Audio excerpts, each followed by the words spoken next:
आपने दरअसल use and throw products के बारे में काफ़ी ज़्यादा सुना होगा और हो सकता है इसका इस्तेमाल भी किया होगा। यानी इस्तेमाल करने के बाद उसको फेंक देना, यानी फिर दोबारा उसका इस्तेमाल नहीं करना। और ऐसे प्रोडक्ट को हम यूज एंड थ्रो प्रोडक्ट्स भी कहते हैं। इस्तेमाल करिए और फिर फेंक दीजिए। लेकिन अगर आज मैं आपसे कहूं कि यूज एंड थ्रो की ये मानसिकता बाजार ही नहीं हमारे रिश्तों पर भी हावी होती जा रही है, तो आप क्या करेंगे? और इसलिए आज हम रिश्तों को लेकर बदलती इसी सोच का डीएनए टेस्ट करेंगे। लेकिन इस विश्लेषण की शुरुआत से पहले हम आपको केरल हाई कोर्ट की एक अहम टिप्पणी सुनाना चाहेंगे। ये टिप्पणी मौजूदा दौर के लिहाज से बेहद महत्वपूर्ण है और आज इसे हम सबको ध्यान से सुनना और समझना चाहिए। दरअसल केरल हाई कोर्ट ने हमारे रिश्तों और उनसे जुड़ी सामाजिक मान्यताओं पर बड़ी टिप्पणी की है।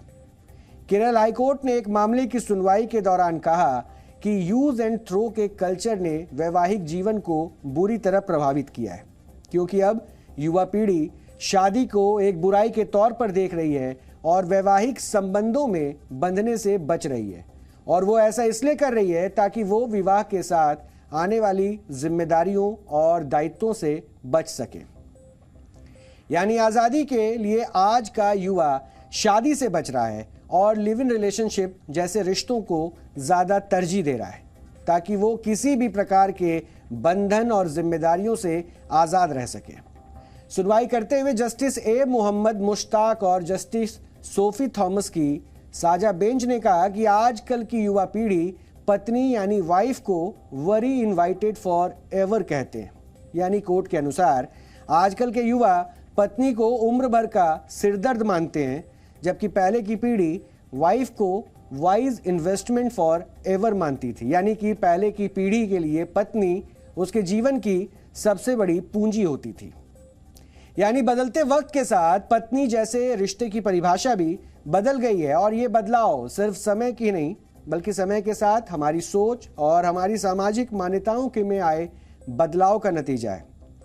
केरल हाई कोर्ट ने पति और पत्नी जैसे समर्पित रिश्तों में आने वाले बदलाव के पीछे कंज्यूमर कल्चर यानी कि बाजार को बड़ी वजह बताया है। और कोर्ट ने इस पर भी टिप्पणी करते हुए कहा है कि यूज एंड थ्रो कल्चर ने हमारी शादीशुदा जीवन को काफ़ी प्रभावित किया है और लिव इन रिलेशनशिप का कल्चर बढ़ रहा है, ताकि जब दो लोग अलग हों तो आसानी से एक दूसरे को गुड बाय कह सकें। बेंच ने यह भी कहा है कि केरल को अपने पारिवारिक संबंधों और उनकी मजबूती के बारे में लोगों को जानना चाहिए, लेकिन मौजूदा समय में जो ट्रेंड चल रहा है उसमें युवा पीढ़ी स्वार्थ की वजह से, बेकार के कारणों से और एक्स्ट्रा मैरिटल अफेयर की वजह से अपने वैवाहिक संबंधों को तोड़ने में लगी है और यहाँ तक कि उन्हें अपने बच्चों के भविष्य की भी चिंता नहीं होती।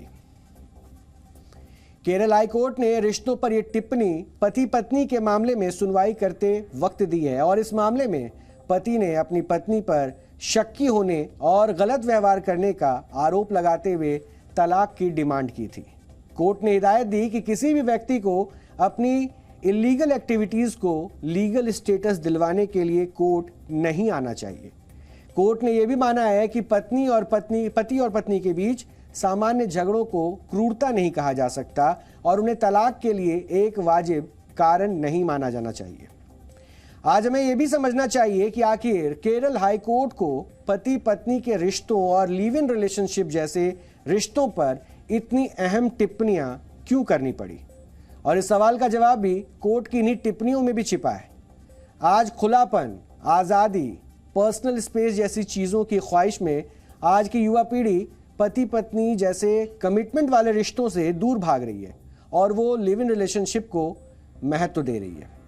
यहाँ आपको ये भी समझना चाहिए कि लिव इन रिलेशनशिप क्या है और क्या इसे कोई कानूनी मान्यता प्राप्त है।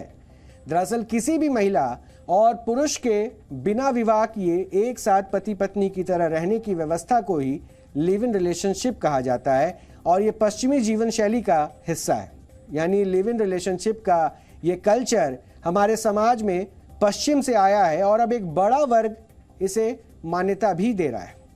आज सामाजिक स्तर पर या धार्मिक स्तर पर लिव इन को भले ही मान्यता नहीं दी जाती है, लेकिन भारतीय कानून में लिव इन कोई अपराध नहीं है और वर्ष 2005 में सुप्रीम कोर्ट ने माना था कि लिव इन रिलेशनशिप संविधान के आर्टिकल 21 के अंतर्गत जीवन जीने के मौलिक अधिकार के अंदर ही आता है।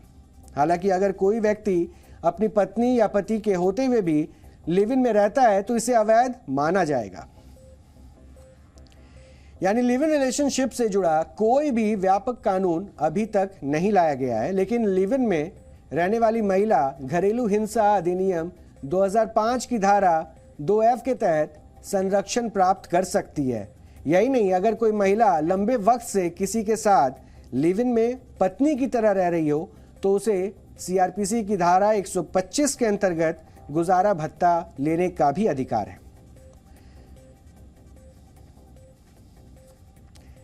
अब एक बड़ा सवाल आता है कि अगर लिव इन रिलेशनशिप के दौरान कपल को बच्चे होते हैं तो उन बच्चों को क्या अधिकार मिलेगा, उनके क्या अधिकार होंगे। तो सुप्रीम कोर्ट ने वर्ष 2011 में रविंद्र सिंह बनाम मल्लिका अर्जुन के मामले में सुनवाई करते हुए स्पष्ट किया था कि लिव इन में रहने वाली संतान को भी अपने पिता और माता की संपत्ति में उत्तराधिकारी का उसी प्रकार हक होगा जैसा कि किसी वैध शादी में पैदा हुई संतान को होता है।